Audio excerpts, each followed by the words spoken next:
mu athar kum o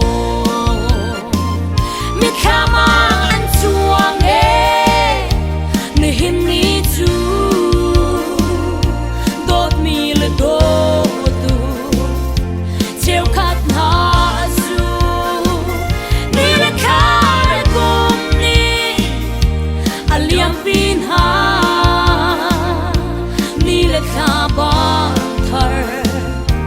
chua ti lo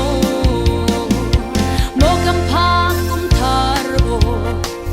kan ram pum pi a hin thiang kharang thang phom na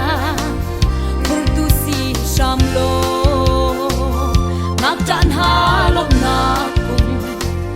num hai le pam hai song lom nak an hu na kum thar se sham mu